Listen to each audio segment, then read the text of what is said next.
ठीक है.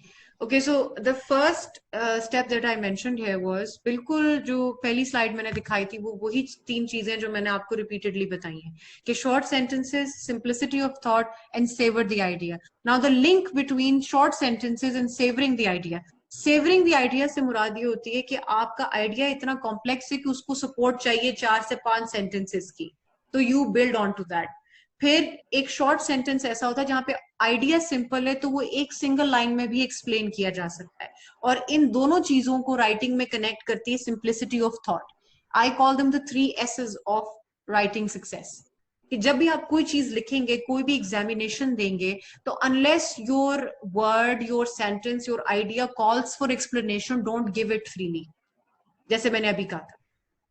और इन इसी टेबल को जहन में रखें कि a short sentence is good enough for an idea that is simple.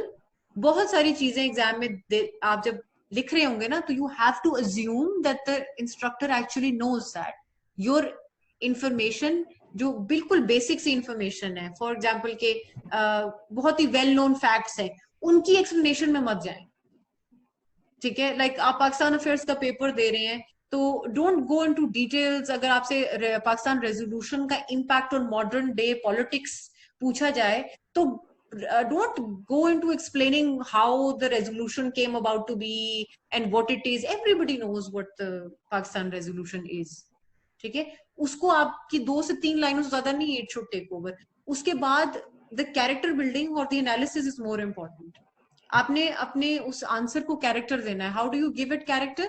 If the question is कि हाउ हैज द क्या कहते हैं अपना Pakistan resolution affected the evolution of governance या पॉलिटिक्स इन पाकिस्तान, तो इसको आप कैसे एक्सप्लेन करेंगे कि पाकिस्तान रेजोल्यूशन के अंदर वो कौन से एलिमेंट्स थे? अब इसमें आपने लेनी है creative approach.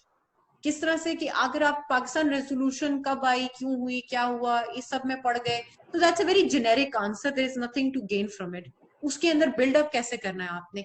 Now this is what sets someone who clears the exam from someone who does not. I am being very very frank with you guys here.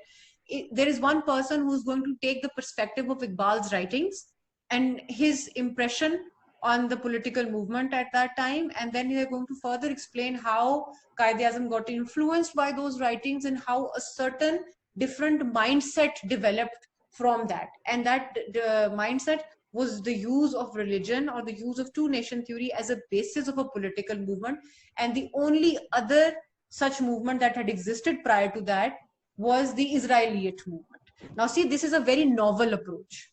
Immediately आपने राइटिंग में से अपने कुछ एक डिफरेंट क्रिएट कर लिया rather than going from the same वो. तो savoring, this is savoring the idea. You build on it because it was a novel thing. Probably किसी और कैंडिडेट ने इसको इस तरह अप्रोच नहीं किया होगा. ये बात है, इसको कहते हैं राइट. इसीलिए मैं कहती हूँ simplicity of thought is connected to the both of these things. जो मैं आप लोगों को कहती रहती हूँ ना कि आसान वर्ड्स लिखने का मतलब ये नहीं है कि आप कॉम्प्लेक्स को इस्तेमाल करना बंद कर दें. इसका ये मतलब है किस सिचुएशन में कितना कॉम्प्लेक्स वर्ड इस्तेमाल करना है. Now the first thing that's कि हैव समथिंग टू से. if you don't read your newspapers, if you don't go into reading in general, बहुत सारे candidates को habit नहीं होती reading की, उनकी reading capacity बहुत पीछे होती है बहुत सारे और candidates के साथ. तो how do you match up? The fastest way to do that is start reading Economist, start reading newspapers. और न्यूज़पेपर में कोई इंफॉर्मेशन जो मिलती है ना आपको, novel piece of information. That the first time मैंने जो एक पहला लेटर शे गुवेरा का पढ़ा था, वो मैंने न्यूज़पेपर के एक एडिटोरियल में एक कोटेशन की वजह से मैंने निकाल के पढ़ा, बिकॉज इट फैसिनेटेड मी. तो editorials are a very rich source of diverse information. जब आप एडिटोरियल्स पढ़ते हैं ना, तो उसमें ऐसी, क्योंकि these people are so learned, they tend to use references across history and मुख्तलिफ चीजें. तो read widely. once you start reading widely, you will build your vocabulary, you will build your ideas. और उनके ऊपर फिर you take notes. मैंने अभी भी मशवरा दिया था in case those people who missed it कि start taking notes of the newspaper. That is your best friend when it comes to your current affairs paper, your Pakistan affairs paper and your English paper. चाहे वो ऐसे के हैं या चाहे ये आपका पेपर बी जो है, इसके अंदर आपके पास वोकैबुलरी की नॉलेज भी डेवलप होगी. न्यूज़पेपर बैक टू बैक पढ़ने की अगर आपने आदत बना ली ना किसी तरह इन द नेक्स्ट 2-3-4 months, तो that is going to help you in ways that you can't. सही तरह अखबार पढ़ लेना भी बहुत बड़ी जो है बात होती है. I can give you my personal example कि जब मैं एग्जाम देने के लिए बैठी थी तो मुझे हर कोई, जो मेरे से सीनियर्स भी थे, वो मुझे ये रेकमेंड करते थे कि आप इसको जो कंपल्सरीज है ना उन पे बस इतना ही ध्यान दें कि बस क्लैरिटी करें, और मार्क्स की लर्निंग जो है ना वो आपकी ऑप्शनल्स पे ज्यादा होती है। एंड आई अश्योर यू कि मैंने ऐसा बिल्कुल भी नहीं किया। मैं हर चीज को उसी तरह पढ़ रही थी जिस तरह as it was coming to me, and I made a habit of reading the newspaper and taking out clippings and writing what I found interesting from the newspaper, चाहे वो एडिटोरियल्स थे, तो उससे वोकेबलरी बहुत ज्यादा मेरी बिल्ड हुई further.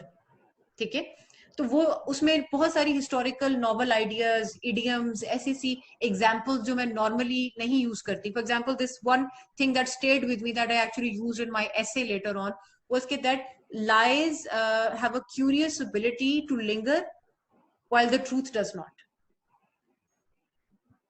ये it's such a wonderful idea about in miss information, कि उससे रेलेवेंट आइडियाज जो है वो लिंगर कर जाते हैं, जबकि ट्रूथ जो है जब तक रिपीट ना किया जाए वो स्टिक नहीं करता। अब मैंने इसको एक्सप्लेन किया आप लोगों को, तो शायद उसकी वो एक खूबसूरती शायद आधी खत्म हो गई in my explanation. That's what I am saying कि जब आप इस तरह की कोई चीज यूज करते हैं तो उसको आप न्यूज़पेपर से सीख सकते हैं। And that is why read widely, and widely आप रीड कर सकते हैं न्यूज़पेपर से।